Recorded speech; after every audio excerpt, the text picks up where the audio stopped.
Te doy la bienvenida a Viernes de Terror. Yo soy Enrique Treviño. Comencemos.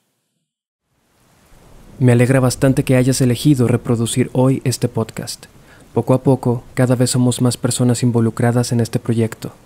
Si quieres, puedes apoyarme aún más si compartes este episodio en tus redes.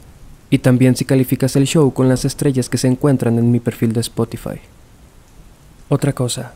Estoy preparando más episodios con anécdotas enviadas por amigos y seguidores. Si tú también tienes alguna historia que te gustaría contar, puedes contactarme por mensaje privado en Instagram, donde puedes encontrarme como Viernes de Terror Oficial. Será un placer conversar contigo. Pero bueno, vamos ahora con las historias. Hace ya 3 meses publiqué la primera parte de Hospitales Malditos, la cual también te recomiendo escuchar. Si tienes rato siguiéndome, sabrás que los hospitales me causan una profunda inquietud. El ambiente estéril y el aroma a materiales médicos no es una combinación que disfrute en lo absoluto. Cuando era niño y me veía envuelto en una situación en la que tenía que ir a un hospital, ya sea porque mi madre tenía que cuidar a algún familiar o amigo, o porque íbamos a alguna consulta, yo solía deambular solo por todas las áreas del lugar a las que podía tener acceso sin que me vieran. En una ocasión, en la que por una emergencia tuvimos que pasar toda la noche en una clínica, comencé a merodear por los pasillos de las habitaciones, el cual estaba muy poco iluminado. En cierto momento, algo me hizo detenerme. Creo que fue la sensación de conciencia de lo que estaba haciendo. Había avanzado demasiado. De repente, me encontraba solo en medio de un pasillo que continuaba tanto adelante como atrás. Recuerdo muy bien aquella extraña sensación. La tenue luz azulada que se asomaba por los extremos, el ligero zumbido apenas perceptible de quién sabe qué aparatos, el opaco reflejo en los mosaicos del piso completamente blancos, como si fuera una dimensión retorcida de aquel pasillo. No podría explicar por qué, pero podría jurar que estaba siendo observado por algo. Ese tipo de sensación que sabes cuando no es tu imaginación, sino tu instinto de supervivencia. No supe cuánto tiempo estuve ahí parado, pero decidí darme la vuelta y volver por donde vine. En ningún momento miré hacia atrás, pues estaba convencido de que aquello que me miraba seguía tras de mí. En fin, independientemente de las cosas paranormales, creo que podemos estar de acuerdo en que los hospitales son sitios donde la tragedia y la muerte acechan constantemente. Y ya sea que creas en fantasmas o no, lo cierto es que a nadie le gusta verse en la necesidad de acudir a uno, mucho menos por una enfermedad que puede terminar con tu vida. La tuberculosis ha sido una de las enfermedades más temidas en la historia de la humanidad. El tratamiento para su cura es relativamente reciente y en más de una ocasión ha causado estragos en la población general. Al ser extremadamente contagiosa, se solían construir hospitales específicamente para los pacientes con esta enfermedad, alejados del resto del pueblo, y era muy raro que alguien saliera con vida de ahí. En la década de los 1900, Estados Unidos afrontaba una terrible batalla contra la tuberculosis. La peste blanca, como solían llamarle, se estaba expandiendo rápida e incontrolablemente, eliminando familias enteras, mermando severamente la población.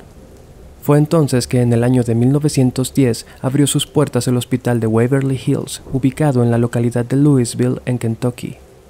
Como muchos otros centros de este estilo, estaba situado en la cima de una colina, apartada de la población general, y se tomaban medidas excesivamente meticulosas para contener este mal. Inclusive, el personal no podía abandonar las instalaciones, por lo que había dormitorios para doctores y enfermeras también. No pasó mucho tiempo antes de que el hospital tuviera que ser ampliado, pues no se daban abasto ante la cantidad inmensa de pacientes que ingresaban diariamente. Así se creó también el pabellón infantil, que albergaba a los niños infectados y una zona en la que se cuidaba de aquellos infantes cuyos padres estaban internados y no tenían a nadie más que cuidase de ellos. La gran mayoría se contagiaba eventualmente. En aquellos años, el diagnóstico de tuberculosis era una sentencia de muerte. Ante la ausencia de antibióticos, una cantidad inmensa de personas pereció en este periodo. Los médicos no sabían cómo tratar esta enfermedad. Se recetaba principalmente una dieta balanceada, mucho reposo y mucho aire fresco. Los pacientes eran colocados casi todo el día en el patio, en las ventanas e incluso en el techo, para que respiraran la mayor cantidad de aire natural posible, independientemente del clima. Este tratamiento era tan importante que se aplicaba incluso en días con nieve. La tuberculosis afecta gravemente los pulmones, generando hinchazón, un extremo dolor y dificultad para respirar. Cuando estos síntomas se agravaban, los médicos utilizaban métodos como introducir globos dentro de los pulmones e inflarlos, esto con el fin de estimular el movimiento. En los casos más severos, cuando la hinchazón de los pulmones empezaba a hacer presión contra otros órganos, el paciente era sometido a una operación en la que se le extirpaban costillas y tejido muscular, esto para generar espacio en su cuerpo y aliviar la presión. Era un verdadero milagro si alguien sobrevivía a este procedimiento. Como podrás imaginar, no era una vista muy alentadora para los pacientes observar cómo todos los días por lo menos un cadáver era sacado por la puerta principal. Ante esto, se instaló algo conocido como el túnel de la muerte. Un pasadizo de unos 150 metros de longitud que conectaba el hospital con el pie de la colina. Este fue utilizado para la disposición de los pacientes fallecidos por muchos años. Era sabido que, si eras internado en el hospital de Waverly Hills, entrarías por la puerta principal y saldrías por el túnel de la muerte. Así las cosas hasta 1943, cuando gracias a la streptomicina, la tuberculosis comenzó a ser combatida de manera eficaz. Fue entonces que en 1961 este hospital cerró sus puertas. Ante la presión de estarle siguiendo el paso a la enfermedad, la administración de documentos se volvía descuidada, por lo que se desconoce la cantidad exacta de fallecidos. Las más sensacionalistas señalan que fueron alrededor de 63,000, y las más conservadoras dicen que fueron 8,200. De cualquier forma, la historia de este tétrico sanatorio apenas comienza. Tras el cierre del hospital, el sitio se convirtió en el centro geriátrico Woodhaven, mismo que fue clausurado en 1981 por denuncias de abuso a los internos. A partir de ahí el lugar quedó abandonado, y con eso los rumores comenzaron. El edificio comenzó a ser invadido por personas sin hogar, adictos, personas buscando sensaciones extremas y similares. Sin embargo, se sabe que no se quedaban mucho tiempo, pues huían despavoridos al presenciar las horribles actividades paranormales que residen ahí. La fama del lugar embrujado no se hizo esperar, atrayendo a numerosos curiosos que deseaban poder documentar estos aterradores sucesos. Las manifestaciones en este lugar comienzan desde que entras. Testigos han asegurado haber visto el fantasma de una mujer cerca de la entrada. Vestida de blanco, con cadenas en las muñecas y tobillos, dicen que la ven salir corriendo, sangrando desde sus ataduras, emitiendo un desgarrador alarido para desvanecerse siempre en el mismo punto. Ya en el interior se han documentado varios casos de fantasmas de niños. Uno de los más conocidos es el de María. La verdad nadie sabe si ese es su verdadero nombre, pero el espectro ha sido visto tantas veces que fue bautizado así. María puede ser vista en el tercer piso del hospital, y la manera en la que se manifiesta es variada. Algunos solo la han escuchado reír y correr por los pasillos. Otros han logrado verla pasar rápidamente e incluso detenerse a observarlos. Los menos afortunados se han topado con este ente de una manera aterradora. Según testimonios, además de experimentar una sensación de fría pesadumbre, logran ver a una niña, pero en sus palabras, no es un espectro normal. Tiene cuencas ampliamente abiertas y negras donde deberían estar sus ojos. Otro de los espectros de este tipo es el de Timmy, un niño que supuestamente perdió la vida a los 7 años. Timmy habita en el 4º piso, y hasta donde se sabe es inofensivo. Y también es una de las manifestaciones mejor documentadas, ya que se encuentran varias fotos de él en archivos de internet. Timmy puede manifestarse solo con sonidos. Aquellos que los han presenciado dicen haber escuchado una pelota rebotar y la risa de un niño. La fama de Timmy es tal que muchas personas acuden hasta el 4º piso y le dejan una pelota como obsequio, la cual dicen algunas veces comienza a moverse por sí sola apenas toca el suelo. Es en el 5º piso, sin embargo, donde se dice que ocurre lo más aterrador. Se cuenta que era en este nivel donde los pacientes que desarrollaban problemas mentales eran alojados. Es en este sitio donde hay mucha más actividad paranormal, sonidos extraños y sombras inhumanas que recorren las paredes. La historia más escalofriante es la de la habitación 502, donde se cuenta, en 1928 fue encontrada una enfermera colgada del cuello desde la lámpara. Según la leyenda, la mujer había quedado embarazada de uno de los doctores del hospital. Nunca se supo de quién. La cosa fue que al no estar casados y al no haber correspondencia del doctor, la enfermera sería víctima del escarnio social. Ante tal prospecto, decidió quitarse la vida antes que vivir con la vergüenza. Se sabe también que en 1932 otra enfermera saltó desde la ventana de esa misma habitación para encontrarse con su muerte del otro lado. Las razones de este suicidio nunca fueron esclarecidas. Quienes han visitado este lugar afirman que es en la habitación 502 donde se sienten más incómodos. Algunos escuchan susurros muy cerca de sus oídos. Otros son testigos de apariciones de cuerpo completo de la enfermera embarazada. En algunas ocasiones, los visitantes ni siquiera logran entrar a la habitación, pues dicen que antes de hacerlo, la puerta se cierra violentamente y escuchan claramente que alguien del otro lado grita «¡Fuera!». Hoy en día no es posible visitar este aterrador lugar a menos que asistas a un tour guiado. Hace tiempo, una pareja había comprado el edificio para convertirlo en un hotel de 4 estrellas que serviría como atracción turística para los amantes de lo paranormal, pero parece ser que dichos planes fueron truncados por razones desconocidas. Antes de continuar, te sugiero que te suscribas a mi canal de YouTube y actives las notificaciones para que no te pierdas mi contenido. Recuerda seguirme en Instagram y TikTok, donde puedes encontrarme como Viernes de Terror Oficial. Los tiempos cambian. La ciencia y la tecnología evolucionan ininterrumpidamente. Las políticas, las costumbres y las tradiciones lo hacen también. Casi todas estas dejan siempre tras de sí un sangriento rastro de injusticia y sufrimiento, dejándonos a merced de un presente confuso en el que el futuro no parece tener mucho para ofrecer. A finales de 1860, en Victoria, Australia, se abrió el asilo de lunáticos de Mayday Hills, un lugar especializado y equipado para atender a aquellos diagnosticados con locura.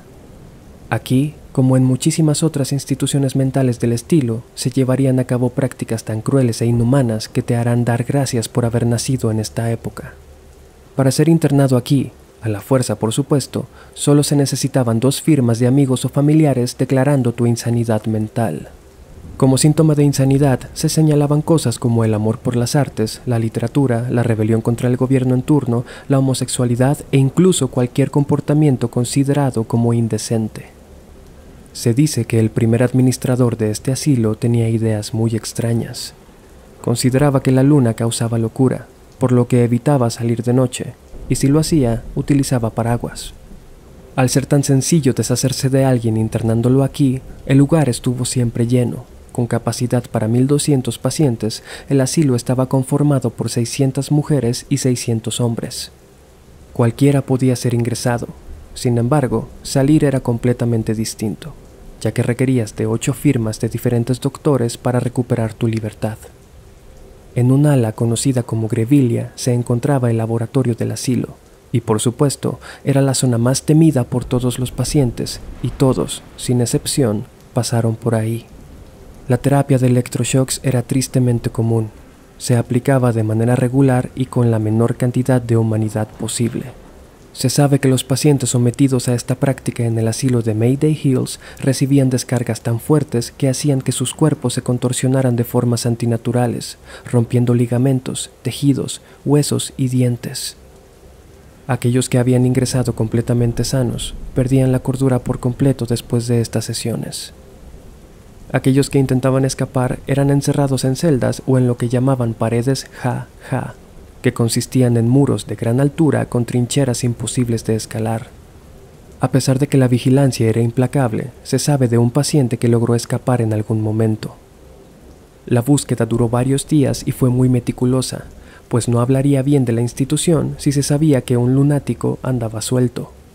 Sin embargo, el paciente tuvo que ser dado por perdido tras los inútiles esfuerzos por encontrarlo. Tiempo después, uno de los guardias notó que Max, un perro que habían adoptado como mascota del lugar, se encontraba mordiendo un enorme y carnoso hueso. Al quitárselo y revisarlo, se dieron cuenta de que se trataba de una pierna humana. Comenzaron entonces a buscar cerca de donde Max se encontraba, y a pocos metros de la puerta de la entrada, en las ramas de un árbol, se encontraba el cuerpo de aquel paciente desaparecido, despidiendo un olor nauseabundo. Al parecer no había llegado tan lejos, y su cuerpo se encontraba en tal estado de descomposición que una de sus piernas se desprendió y cayó al suelo, donde no tardó en llamar la atención del perro. También se cuenta la historia de una paciente que era de las más tranquilas. Una mujer judía que era bastante dócil, siempre y cuando tuviera sus cigarrillos para fumar. Siempre se le veía por la ventana de un piso alto, dando largas bocanadas tranquilamente. Un día, uno de los pacientes se le acercó y le pidió un cigarrillo. No se sabe exactamente cómo fue el pleito, pero la mujer cayó desde varios metros de altura, impactando estruendosamente en el suelo y muriendo. El cuerpo fue dejado ahí por 2 días antes de ser removido. La razón de esto es que en la religión judía, cuando alguien fallece, nadie debe tocar el cuerpo hasta que el rabino se haga presente. Y dado que el rabino más cercano se encontraba en Melbourne, tuvieron que pasar 48 horas antes de que el cuerpo de la desdichada mujer fuera retirado. Lógicamente, los sucesos paranormales no se harían esperar. Visitantes han dicho que cuando se encuentran en la zona donde aquella mujer falleció, pueden ver su sombra que recorre las paredes. Otros han asegurado que ven el rostro de una demacrada mujer observándoles desde la que era su ventana favorita. Por increíble que parezca, el asilo Mayday Hills funcionó durante 128 años hasta su cierre en 1955. Desde entonces se ha convertido parcialmente en un campus de la Universidad La Trobe, un hotel y una instalación turística. Hay lugares, sin embargo, que permanecen en desuso y avanzada decadencia, como el ala Grevillea, aquella que albergaba los aparatos para las terapias de electroshocks. Las razones de esto son más que obvias. Sin embargo, una de las presencias más comunes en esa zona es la de la señora Sharp, una cuidadora del asilo. Curiosamente, a Sharp se le recuerda por ser particularmente cariñosa con los pacientes. Solía consolarlos antes de ser sometidos a la terapia y su presencia fue siempre reconfortante para los internos. Quienes la han visto dicen que a pesar del insoportable frío que comienzan a sentir, aquella manifestación les transmite un extraño sentimiento de calidez y tranquilidad. Tal vez la señora Sharp fue de las pocas personas realmente apasionadas y empáticas del asilo, y hasta ahora parece ser que su espíritu conserva esas virtudes. Alrededor de 1939 se instaló una sala de proyección en el área de recreación de los internos, el único lugar del asilo en el que podían relajarse por momentos. En este lugar, la gente ha visto a una joven que se acerca desesperada a ellos pidiendo hablar con un doctor. Durante los recorridos turísticos, los visitantes dicen que un hombre de atuendo antiguo y expresión severa los sigue a la distancia. Los guías especifican que no debe haber razón para alterarse, que es simplemente uno de los doctores que trabajaron ahí. Un dato escalofriante es que a pesar de que este sanatorio era exclusivamente para personas adultas, abundan la cantidad de testimonios de personas que escuchan voces de niños y que incluso los ven. Mientras caminan por los pasillos, sienten como algo les tira de la ropa, tal como un niño lo haría cuando quiere llamar tu atención. Sabemos que aquellas prácticas antiguas, a pesar de tener connotaciones criminales, eran parte de las creencias y la ciencia de la época. Sin embargo, nada nos da razones para descartar que en el asilo de Mayday Hill se cometieron crímenes de todo tipo, los cuales, por supuesto, fueron fáciles de ocultar. Los huéspedes del hotel dicen que durante la noche escuchan pasos en los pasillos y que incluso oyen cómo alguien o algo toca por la ventana de sus habitaciones. No cabe duda que este lugar alberga muchos más secretos de los que se han descubierto hasta la fecha.